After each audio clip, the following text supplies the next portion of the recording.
All right. So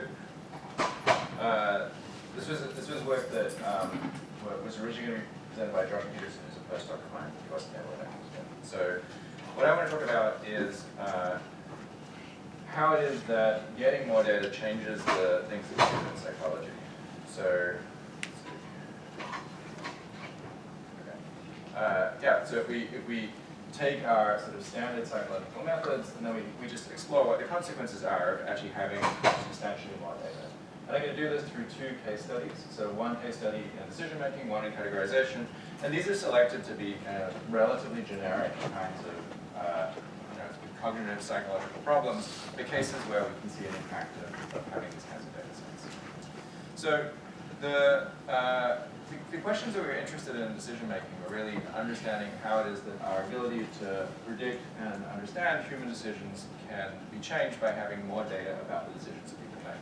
And so to investigate this, we looked at the Drosophila of decision making, which is risky choice. Right? So the way that this works, what we do is ask people questions about, if you're given a choice between two gambles, which of these gambles would you prefer? So you could get on the left 16 points with certainty, or on the right 1 point with probability 0.6, 44 with probability 0.1, 48 with probability 0.1, 50 with probability 0.2. And these points translate into dollars. So in our experiments, how did the payoff that people receive as a consequence of selecting one of the gambles that they decided? And so what we wanted to do is we collect a large amount of data about the choices that people make.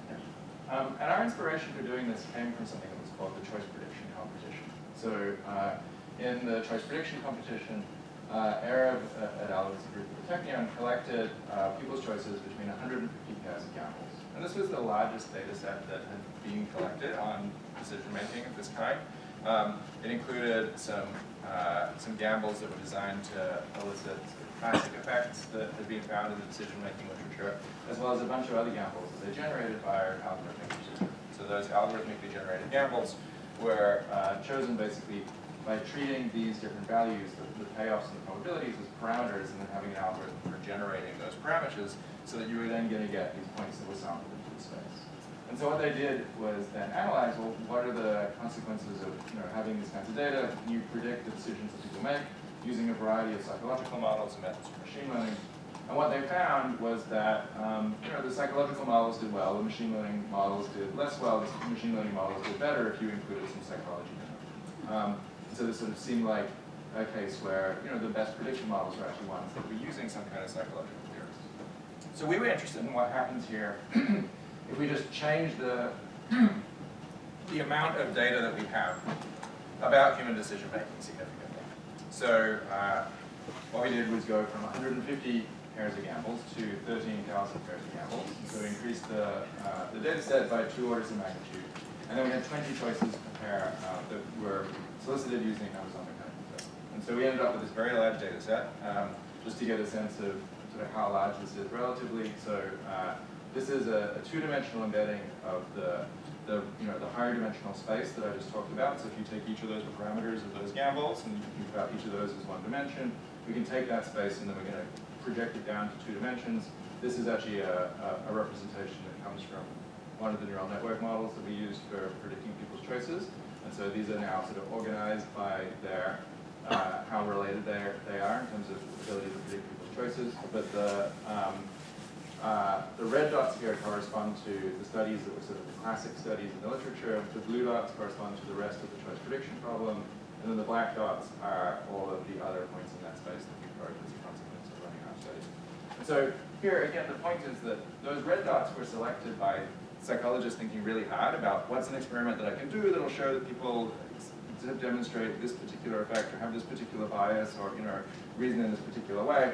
The blue dots are ones that were generated procedurally, and then the black dots are ones that we generated in the same sort of procedural way of sort of just exploring this space. And as a consequence, we get a much more comprehensive data set that we can use for actually evaluating models of decision making, because we've generated those points in a way that's unbiased. That there's no sort of theory that goes into the choice of the points that we're actually generating. And so as a consequence of that, the kind of psychology that we can do is a different kind, where we can just say, well, here are the kinds of things that could possibly be going on here. Let's just exhaustively evaluate all of those things and figure out which of these things actually make sense. And so for decision making, there's a nice space that you can use to characterize these models. So the sort of classic story about how people make decisions is expected utility theory. And so here the idea is that people are making decisions by making probability that they're going to choose a particular option, option A, will be determined by the expected utility of that option, where this utility function here is a function that takes some form. And what we did was go to the psychological literature. We found like every proposal we could find for what the form of that function is. Most of those are sort of functions that have a couple of parameters that we can estimate from data. And we also fit a model where we freely estimated the form of that function. So using a non-parametric model like the neural network, where we basically, because this whole thing is a differentiable model, we can differentiate through and we can actually optimize for what's the form of that function that best characterizes human behavior. And so the next most complex class of models is prospect theory. So now you have the same kind of flexibility about what this function is, but you're applying this to probabilities as well. So now we're going to say, we're not just learning a utility function, we're also estimating how it is that people transform the probabilities of different outcomes when they're evaluating a choice. And then the next most complex class is what we call value-based choice models. So here the idea is there's some way that you're evaluating each of these options. So if you're choosing between A and B, you have a value that you're going to assign to A, a value that you assign to B. But then what the theory says is how you compute that value, and it doesn't have to take this functional form. And again, we can freely estimate those forms. And then finally, what we call context-dependent choice models, where now we're just making a model for the probability that you make that choice. So it doesn't say that you value things and you make a decision based on those values. It just says there's some way that you put together the probabilities and the payoffs that are associated with those two gambles, and then that's the thing that ends up helping you make a decision. And so we can then compare all of these different theories in terms of how well they explain the data that we got from this experiment. So the way that I'm going to show you this is this is as a function of our training data set size. So this is the proportion of the data set that we're using. And then this is the validation error. So whenever we evaluate these models, we're looking at their generalization performance. So we hold out some portion of the data set, and we look at their ability to predict behavior on that portion of the data set when trained on the remainder. And so these gray lines correspond to all of the proposals that we could find for the form of those expected utility models, right? So the form of the utility functions. And some of these fit much better than others. And so what we're looking at here is how well we're able to predict the proportion of times people make a particular choice. Some of these models do better than others, but the main thing you notice is that all of those curves are flat. So they're not really models that benefit from having a lot of data. And that kind of makes sense. They have a couple of parameters. They're things that were designed in this kind of small data regime we've been talking about, where you didn't have lots of data about human behavior. This is the best fitting model when we allow that sort of free search over the space of utility functions. And as you can see, I think this is a sort of victory for intelligent, careful thought by psychological scientists. The best hypotheses that the humans came up with are slightly better than what we can do if we just take a lot of data and then use that functional form and optimize for it. This is what that form looks like. So anybody who studies decision making, this is very familiar. It looks like the thing that people had to think really hard to determine, and now we can just derive it automatically as a consequence of having enough data. And so this is showing the difference between losses and gains in people's evaluation of these gambles. Okay, so the next thing we can do is add in all of the prospect theory models. So when we do that, you can see the best prospect theory models are slightly better than the best utility models. And it turns out when we search over the space of functions, we can get a prospect theory model which is even better than the ones that psychologists came up with. And so these are what these functions look like. So the probability weighting function is actually relatively linear, and then this is our estimated utility function in the same way. And so just to make this simpler, I'm just going to sort of just focus on these two versions of these models. And now we can start to put in these other more complex models. So if you put in the model where you're learning to predict the value for each gamble, you're just learning a function that characterizes the value for each gamble. It turns out that the model which starts with prospect theory actually does a little better. So strictly, this class of functions is contained within this class. So it should be possible to discover at least something that's good. But what this is showing is the limits of the kind of optimization procedure here. The functional form of prospect theory is actually a really good inductive bias for capturing the way that people make decisions. And so this is another sort of victory for psychology. Again, like thinking really hard about what the form of this function should be means that you end up with a model that has an inductive bias that's good for countering human behavior and beats this generic model. And then we can start thinking about these models which are now integrating information across both of the gambles, not simply assigning a value. When we looked at the psychological models to do this, the best model is actually the one that Arab and colleagues developed as a consequence of running that choice prediction competition. It's called BEAST, or Best Estimate and Sampling Tools. And it's basically, I think they just came up with that name for the acronym. So what it does is it does expected utility, and then it has like 4 different heuristics which are based on simulating samples from the gambles, and it sort of, as a consequence, has this sort of more integrative form to it.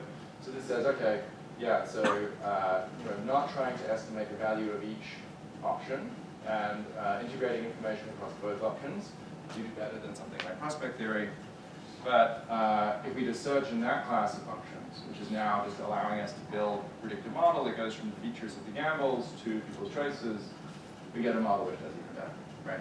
And so the key point here is that there's a huge amount of additional variation in people's choices, which is not being accounted for by the best psychological models we have, and that having more data is something that allows us to reveal that. So this is systematic variation in people's behavior that we weren't able to see before. Now, it's worth pointing out that we were sort of cheating here insofar as this is the size of the largest previous data set, right? So over here, this is the regime that psychology was in before. And if you look at this amount of data, the psychological model is beating the machine learning model, right? So living in that world where we had limited amounts of data, the psychologists thinking really hard was the best way of coming up with these theories. But as we get more data, we start to get into a regime where psychologists thinking hard is not necessarily the best way of building predictive models that account for the way that people make decisions. That doesn't mean that psychologists should stop thinking hard.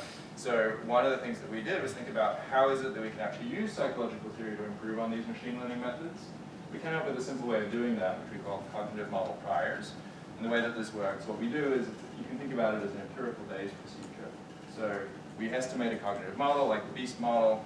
We then generate a large artificial data set from that model, which we use to pre-train our machine learning model. And that acts as a prior in that model that regularizes it towards an initial solution, which actually encapsulates the knowledge of that psychological theory. And then we're able to then fine-tune the machine learning model on the original data.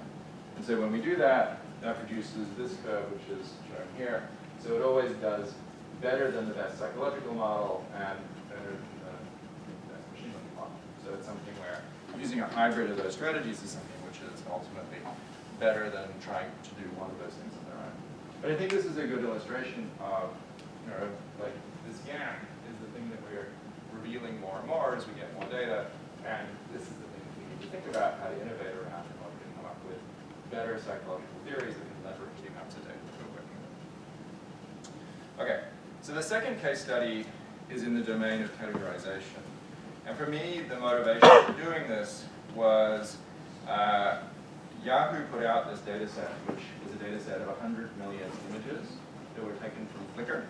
And these images have all been labeled by Flickr users, so they're all tagged with things that humans think are reasonable labels for those images, which can include things like holiday, or as well as more informative things like sunset or something like that. So each of these dots corresponds to one image, right?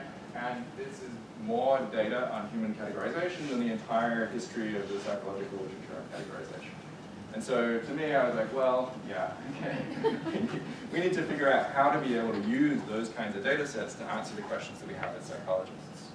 So part of what's compelling about this is that these are natural images, and a lot of psychological research on categorization is done with images that look like this, right? So psychology experiments, we try and abstract down to the simplest possible version of things, and in doing that, we may lose some of the critical information about the thing that we actually originally set out to study. So something like this has the advantage of, you can just describe it by a couple of parameters, in this case the orientation and the spatial frequency, and you know what those parameters are, you can work out how people might be representing variation along those dimensions, and it gives you a lot of precision for testing computational models. But as was pointed out earlier, the sorts of stripy objects that humans actually have to categorize are maybe things that are more like this. And there's a question of what you're losing when you focus on that rather than that.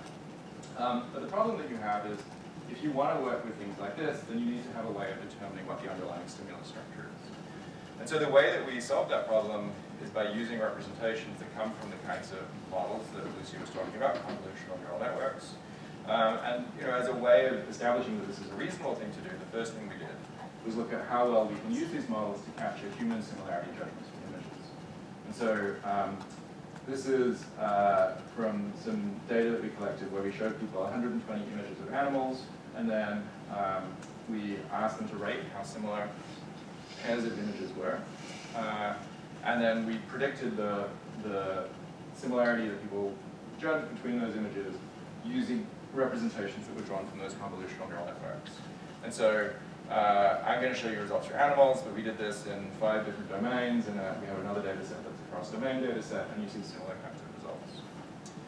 But basically what we find is that the convolutional neural networks, on the left here, this is the raw convolutional neural network performance. They do a surprisingly good job if you just take those representations and try and predict similarity.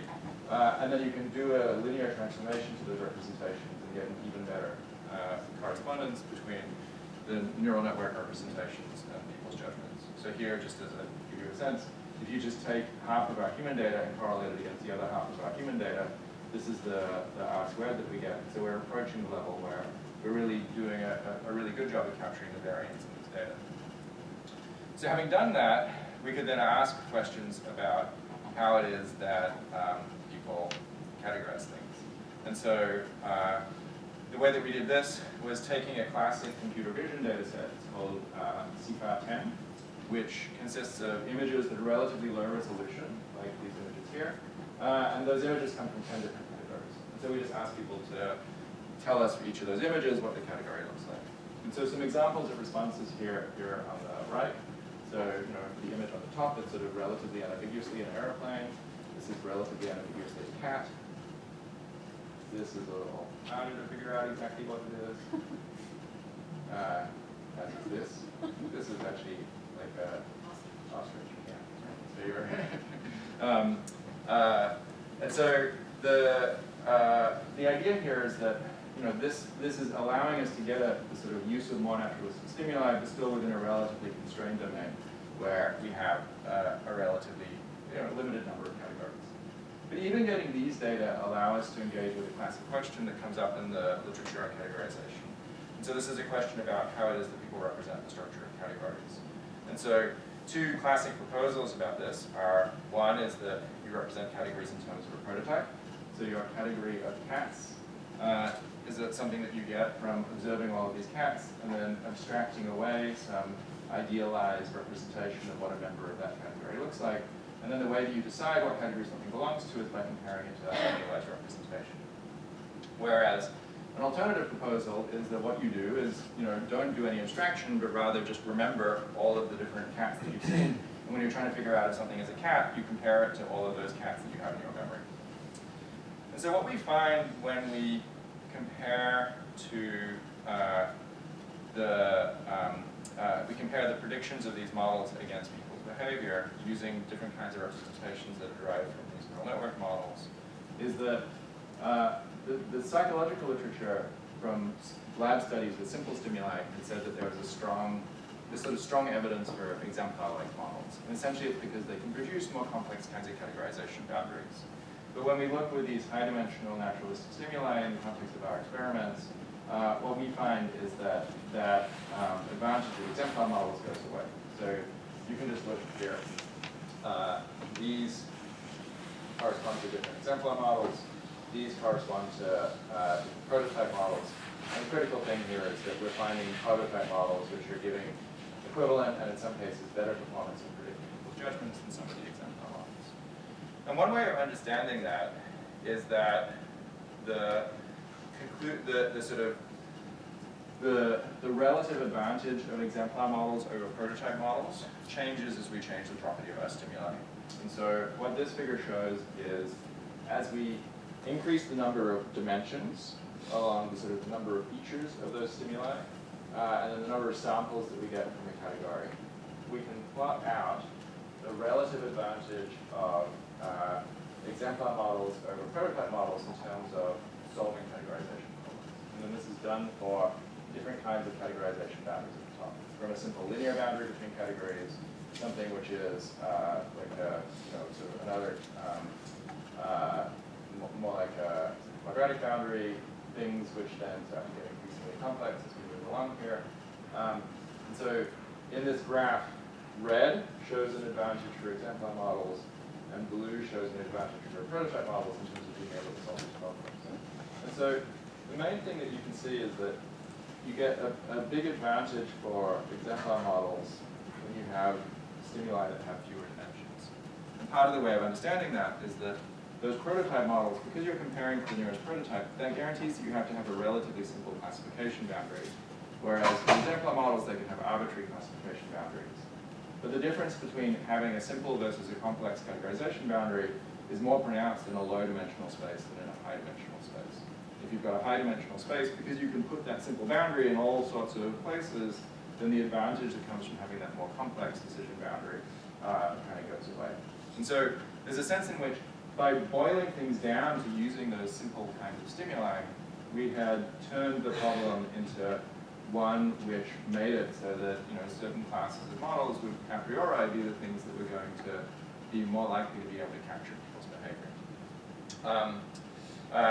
I guess I should mention that the data set that we collected here consists of 500,000 human judgments in these categorization tasks, which you need to do because we have 10,000 images that are then classified into these 10 different categories. And so that's what we needed with scaling. So as advantage of being able to operate at that kind of scale, we're able to then use models that have these kind of more naturalistic sorts of stimuli. The other thing that's interesting about this is that actually having that human data is something which is also a benefit for the computer science perspective. So one of the things that we're able to show is that if you take these kinds of convolutional neural networks and we train them on the human labels rather than on training them on the way they're standardly trained, which is you choose a single category and you say that's the right answer, they end up doing better in terms of being able to generalize across different data sets. So one of the limitations of these models classically is that they do a poor job in generalizing beyond the data set that they were originally trained on. And just by training on this more diffuse sort of error distribution that people produce, you end up getting models that generalize better and that turn out to be more robust to what are called adversarial attacks, where you try and present images that confuse the network and produce the wrong label. And the reason for this is that those human labels tell you not just this thing is a dog, but also if it's not a dog, it might be a cat. And that information tells you that dogs and cats should be sort of closer together in space. And so being able to use that kind of information makes these computer vision systems work better. Okay, so what happens to psychology when we get more data? I think the high-level point here is that more data helps us to reveal systematic variation that our theories are still too simple to capture. And so this gets back to one of the challenges that I was talking about before, which is how to do psychology in a regime where we start to live in a world that's more complex than the kinds of things that we are able to imagine. But on the bright side, I think these results also show how theory is valuable. So in both of these cases, having this sort of psychological theory about how people might make decisions, or having the context of sort of thinking about why it is that human errors might be informative, is something that allows us to improve on the solutions that we get by naively applying methods that come from machine learning. And so the models that are constrained by psychological theory are things that can outperform unconstrained machine learning methods. And I actually see this as a big opportunity and a big reason why cognitive science should be concerned about scaling, which is not just that it's something that might help us answer our own scientific questions, but because it's something that helps us to engage with the increasing use of these kinds of methods across many different disciplines. And it shows how you can go from doing something which is what I would characterize as behaviorist data science, right? Which is taking the methods of data science and trying to use them to learn the stimulus-response relationships that characterize human behavior, to a more informed cognitive science where we're using the things that we know as cognitive scientists about the latent variables that mediate those relationships to build better statistical models that allow us to understand what people might be doing. And I think the third important conclusion here is that what we learn from large naturalistic studies can be very different from the small studies that we do in the lab. And so this is another point where it's not just more, it's different. That by being able to collect data at scale, that allows us to then think about, well, maybe we can circumvent some of the decisions that we had to make our problems simple enough that we can study them using the kinds of data sets and kinds of methods that we used to use in psychology. And so we can be, I think, a little bolder and a little less, afraid of less controlled stimuli if we can get enough data that allows us to get the kind of insight that we want to be able to get without requiring that same level of, sort of fine-grained experimental control that we're used to looking for as psychologists. So, thank you.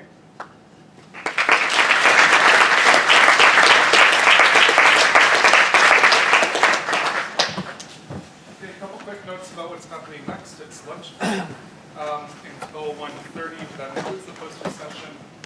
If people with posters can kind of be at their posters from, let's say, 12:45 to 1:30, that'll be our attended poster session. At 1:30, we're going to have, you'll see in the schedule, it says project proposals. Basically, we have 2 breakout sessions this afternoon. In each of them, you're going to have 4 options to choose from. These are broad experiment ideas that somebody in the audience is thinking of doing. They have some project they want to do, and they want your help in thinking through how that might be done online. And obviously, I hope this will be useful for them, but I hope that it's going to be useful for everybody, especially people who haven't gone through trying to design their own massive online studies. I think that they'll get a lot from actually trying to think. This is all all that classic work on deep encoding versus just shallow processing. Hopefully you were deeply encoding everything the speaker said this morning, but in case not, you'll get some more deep encoding this afternoon. So we'll meet back here at 1:30. So you'll get advertisements for... Yes, exactly. Yeah. So 1:30 we'll have advertisement, short advertisements that allow you to choose what you're going to go to. Yeah. And those advertisements are basically what you're supposed to, there's no update. There are pre-selected people who are presenting advertisements. So we have 8 of them, so there'll be 4 for the first session. There's 4 options for the first session, 4 options for the second session.